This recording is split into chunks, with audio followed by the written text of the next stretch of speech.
ಆತ್ಮೀಯ ರೈತ ಬಾಂಧವರೇ, ನಮಗೆಲ್ಲರಿಗೂ ಈಗಾಗಲೇ ತಿಳಿದಿರುವಂತೆ ಪ್ರತಿಯೊಂದು ಬೆಳೆ ಯೋಗ್ಯವಾಗಿ ಬೆಳೆಯಲು ಅದರ ಪ್ರಗತಿಗಾಗಿ ಹಾಗೂ ಗರಿಷ್ಠ ಉತ್ಪಾದನೆಗಾಗಿ 16 ಅಂಶಗಳ ಅವಶ್ಯಕತೆ ಇರುತ್ತದೆ. ಆದಾಗ್ಯೂ ಉಳಿದೆಲ್ಲ ಪೋಷಕಾಂಶಗಳು ಗರಿಷ್ಠ ಪ್ರಮಾಣದಲ್ಲಿ ಇದ್ದರೂ ಸಹ ಯಾವ ಪೋಷಕಾಂಶದ ಕೊರತೆ ಉಂಟಾಗಿ ಅದು ದೊರಕುವುದಿಲ್ಲವೋ ಅದರ ಅಭಾವದಿಂದಾಗಿ ಬೆಳೆ ಇಳುವರಿ ಕಡಿಮೆಯಾಗುತ್ತದೆ. ಇದು ನಿಮಗೆಲ್ಲರಿಗೂ ತಿಳಿದಿರುವ ಸಂಗತಿ. ಇದನ್ನು ಒಂದು ಬ್ಯಾರಲ್ಲಿನ ವಿವಿಧ ಉದ್ದಳತೆಯ ರಂಧ್ರಗಳಿಂದ ವಿವರಿಸಬಹುದು. ಆ ಬ್ಯಾರಲ್ಲಿನ ಸಂಗ್ರಹಣೆಯ ಕ್ಷಮತೆಯನ್ನು ಒಂದು ಚಿಕ್ಕ ಕೋಲಿನ ಉದ್ದಳತೆಯಿಂದ ನಿರ್ಧರಿಸಬಹುದು. ಇದೇ ರೀತಿಯಲ್ಲಿ ಉಳಿದೆಲ್ಲ ಪೋಷಕಾಂಶಗಳನ್ನು ಗರಿಷ್ಠ ಪ್ರಮಾಣದಲ್ಲಿ ಪೂರೈಸಿದರೂ ಸಹ ಯಾವ ಪೋಷಕಾಂಶದ ಕೊರತೆ ಇರುತ್ತದೆಯೋ ಅದು ಬೆಳೆ ಇಳುವರಿಯನ್ನು ನಿರ್ಧರಿಸುತ್ತದೆ. ಯಾವುದೇ ಬೆಳೆಯ ಗರಿಷ್ಠ ಆರ್ಥಿಕ ಇಳುವರಿಗಾಗಿ ನಾವು ಭೂಮಿಯ ಫಲವತ್ತತೆ ಹಾಗೂ ಭೂಮಿಯ ಉತ್ಪಾದಕತೆಯನ್ನು ನಿರಂತರವಾಗಿ ನಿರ್ವಹಿಸಿ ಖಚಿತಪಡಿಸಿಕೊಳ್ಳಬೇಕು. ಅಲ್ಲದೆ ಜಮೀನಿಗೆ ಸಂಬಂಧಿಸಿದಂತೆ ಅನೇಕ ಸಮಸ್ಯೆಗಳನ್ನು ಕಾಲಕಾಲಕ್ಕೆ ನಿವಾರಿಸಿಕೊಳ್ಳುವ ಅವಶ್ಯಕತೆ ಇದೆ. ಬೆಳೆಗೆ ಅಧಿಕ ರಸಗೊಬ್ಬರ ಪ್ರಮಾಣವನ್ನು ಉಪಯೋಗಿಸದೆ ಒಳ್ಳೆಯ ಆರ್ಥಿಕ ಇಳುವರಿಯನ್ನು ಪಡೆಯಬಹುದು ಎಂಬುದನ್ನು ಇದು ಖಚಿತಪಡಿಸುತ್ತದೆ. ಆದಾಗ್ಯೂ ಭೂಮಿಯ ಆರೋಗ್ಯ ಹದಗೆಟ್ಟರೆ ಒಳ್ಳೆಯ ಇಳುವರಿಯ ಪ್ರಮಾಣ ಹಾಗೂ ಗುಣಮಟ್ಟ ಗಣನೀಯವಾಗಿ ಕುಂಠಿತವಾಗುತ್ತವೆ. ಆದ್ದರಿಂದ ಭೂಮಿಯ ಆರೋಗ್ಯವನ್ನು ಯಾವಾಗಲೂ ಸರಿಯಾಗಿ ಕಾಪಾಡಿಕೊಳ್ಳಬೇಕು.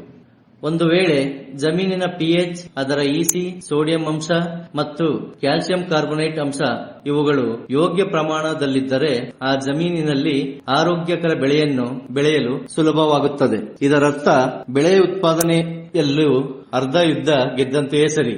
ಏಕೆಂದರೆ ಇಂತಹ ಜಮೀನಿನಲ್ಲಿ ಪೋಷಕಾಂಶಗಳ ಹೀರುವಿಕೆ ಹೆಚ್ಚಾಗಿರುತ್ತದೆ. ಆದಾಗ್ಯೂ ಈ ರೀತಿಯ ಅಧಿಕ ನಿಯತಾಂಕಗಳಿಂದ ಅಗತ್ಯ ಪೋಷಕಾಂಶಗಳ ಮೇಲೆ ವಿಪರೀತ ಪರಿಣಾಮಗಳು ಉಂಟಾಗುತ್ತವೆ. ಇಂತಹ ಅಯೋಗ್ಯ ಸ್ಥಿತಿಯಲ್ಲಿ ಹೆಚ್ಚಿನ ರಸಗೊಬ್ಬರಗಳನ್ನು ಪೂರೈಸಿದರೂ ಸಹ ನೀವು ಬೆಳೆಯ ಆರ್ಥಿಕ ಇಳುವರಿಯನ್ನು ಪಡೆಯಲಾರಿರಿ. ಆದ್ದರಿಂದ ನೀವು ಈ ಪೋಷಕಾಂಶಗಳನ್ನು ಮಾರ್ಗದರ್ಶನದಂತೆ ಎಲೆಗಳ ಮೂಲಕ ಪೂರೈಕೆ ಮಾಡಲೇಬೇಕಾಗುತ್ತದೆ. ವಾತಾವರಣದಲ್ಲಿಯ ತಾಪಮಾನ ಹಾಗೂ ಪೋಷಕಾಂಶಗಳನ್ನು ಭೂಮಿಯ ಮುಖಾಂತರ ಹೀರಿಕೊಳ್ಳುವಿಕೆಗೆ ಪರಸ್ಪರ ಸಂಬಂಧವಿದೆ. ವಾತಾವರಣದಲ್ಲಿಯ ತಾಪಮಾನವನ್ನು ನಾವು ನಿಯಂತ್ರಿಸಲು ಸಾಧ್ಯವಿಲ್ಲ. ಆದರೂ ವಾತಾವರಣದಲ್ಲಿಯ ತಾಪಮಾನದ ಅನುಕೂಲತೆ ಇರದೇ ಇದ್ದರೂ ನಾವು ಎಲೆಗಳ ಮುಖಾಂತರ ಪೋಷಕಾಂಶಗಳನ್ನು ಪೂರೈಸಿ ಬೆಳೆಗಳ ಸರಿಯಾದ ಬೆಳವಣಿಗೆಯನ್ನು ಖಚಿತಪಡಿಸಿಕೊಳ್ಳಬಹುದು. ತೀವ್ರ ಅಪೌಷ್ಟಿಕಾಂಶದಿಂದ ಬಳಲಿದ ಬೆಳೆಗಳು ಪೋಷಣೆಯ ಕೊರತೆಯ ಲಕ್ಷಣಗಳನ್ನು ತಮ್ಮ ರೈತರೊಂದಿಗೆ ಹೇಳಿಕೊಳ್ಳುವ ಪ್ರಯತ್ನವನ್ನು ಮಾಡುತ್ತವೆ. ಕೆಲವೊಂದು ಬಾರಿ ಇಂತಹ ಬೆಳೆ ಹಳದಿಯಾಗಿ ಕಾಣಿಸುತ್ತದೆ ಅಥವಾ ನಿಷ್ಕ್ರಿಯ ಕಲೆಗಳನ್ನು ಎಲೆಗಳ ಮೇಲೆ ತೋರಿಸುತ್ತದೆ. ಕೆಲವೊಂದು ಬಾರಿ ಎಲೆಗಳ ಮೇಲೆ ಬಣ್ಣದ ಚುಕ್ಕಿಗಳು, ಎಲೆ ಸುರುಳಿ ಅಥವಾ ಎಲೆಗಳ ತಿರುಚುವಿಕೆ ಈ ತರಹದ ಲಕ್ಷಣಗಳನ್ನು ಕಾಣಬಹುದು. ಆದರೆ ಕೆಲವು ಸಲ ಎಲೆ ಅಥವಾ ಎಲೆಯ ತುದಿ ಸುಟ್ಟಂತಾಗುವುದನ್ನು ನೋಡಬಹುದು. ಈ ಲಕ್ಷಣಗಳು ಸ್ಪಷ್ಟವಾಗಿ ಕಾಣಿಸಬಹುದು ಅಥವಾ ಒಂದೊಂದು ಸಲ ಮರೆಯಾಗಿ ಇರಬಹುದು. ಯಾವಾಗಲೂ ನೆನಪಿನಲ್ಲಿ ಇಡಬೇಕಾದ ಸಂಗತಿ ಎಂದರೆ ಈ ಲಕ್ಷಣಗಳು ಇಳುವರಿಯ ಪ್ರಮಾಣ ಹಾಗೂ ಗುಣಮಟ್ಟದ ಮೇಲೆ ಪ್ರತಿಕೂಲ ಪರಿಣಾಮ ಬೀರುತ್ತವೆ. ಪ್ರಾರಂಭದಲ್ಲಿ ಸಸ್ಯಗಳ ಸಸ್ಯಕ ಹಂತದಲ್ಲೂ ದ್ವಿತೀಯ ಪೋಷಕಾಂಶಗಳು ಹಾಗೂ ರಸಗೊಬ್ಬರಗಳ ಜೊತೆಗೆ ಎನ್ಪಿಕೆ ಗೊಬ್ಬರಗಳನ್ನು ಬೆಳೆಗೆ ಪೂರೈಸಬೇಕು. ಇದು ಬೆಳೆಯ ಸರಿಯಾದ ಬೆಳವಣಿಗೆ ಹಾಗೂ ಅಭಿವೃದ್ಧಿಯನ್ನು ಖಚಿತಪಡಿಸುತ್ತದೆ. ಜಮೀನಿಗೆ ಇವುಗಳನ್ನು ಪೂರೈಸುವುದರ ಜೊತೆಗೆ ಎಲೆಗಳ ಪೋಷಕಾಂಶಗಳ ಸಿಂಪರಣೆಯನ್ನು ಬೆಳೆಯ ಮುಖ್ಯ ಹಂತಗಳಲ್ಲಿ ಹಾಗೂ ನಿಯಮಿತ ಮಧ್ಯಂತರದಲ್ಲಿ ಮಾಡಿದರೆ ಒಳ್ಳೆಯ ಬೆಳವಣಿಗೆಗೆ ಹಾಗೂ ಅಭಿವೃದ್ಧಿಗೆ ಸಹಕಾರಿಯಾಗುತ್ತದೆ. ಸಮತೋಲನ ಸಸ್ಯ ಪೋಷಕಾಂಶ ಇದು ಬೆಳೆಯ ಅಧಿಕ ಆರೋಗ್ಯಕರ ಬೆಳವಣಿಗೆಗೆ ಹಾಗೂ ಅಭಿವೃದ್ಧಿಯನ್ನು ಖಚಿತಪಡಿಸುತ್ತದೆ.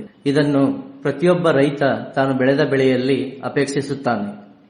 ದೀರ್ಘಕಾಲದ ಸುಸ್ಥಿರ ಕೃಷಿಗಾಗಿ ರೈತನು ತನ್ನ ಉತ್ಪಾದನಾ ವೆಚ್ಚವನ್ನು ಪರೀಕ್ಷೆ ಮಾಡಿಕೊಳ್ಳಲೇಬೇಕಾದ ಅವಶ್ಯಕತೆ ಇರುತ್ತದೆ. ಅದೇ ಕಾಲಕ್ಕೆ ತಾವು ಬೆಳೆದ ಬೆಳೆಗೆ ಅಧಿಕ ಆರ್ಥಿಕ ಇಳುವರಿಯನ್ನು ತಮ್ಮ ಗುರಿಯಾಗಿಟ್ಟುಕೊಳ್ಳಬೇಕು. ಕನ್ನಡ ಭಾಷೆಯಲ್ಲಿ ಸಮತೋಲನ ಸಸ್ಯ ಪೋಷಕಾಂಶ ಇದರ ಹೆಚ್ಚಿನ ಮಾಹಿತಿಗಾಗಿ IMT-BPN ಈ ಆಪ್ ಅನ್ನು ಗೂಗಲ್ ಪ್ಲೇಸ್ಟೋರ್ನಿಂದ ಡೌನ್ಲೋಡ್ ಮಾಡಿಕೊಳ್ಳಿ ಮತ್ತು ನಿಯಮಿತವಾಗಿ ಅದನ್ನು ಉಪಯೋಗಿಸಿರಿ. ನೀವು ನಮಗೆ ನೇರವಾಗಿ ಫೋನ್, ಸಹಾಯವಾಣಿ ಇಮೇಲ್ ಅಥವಾ ವಾಟ್ಸ್ಆಪ್ ಮೂಲಕ ಕರೆ ಮಾಡಬಹುದು.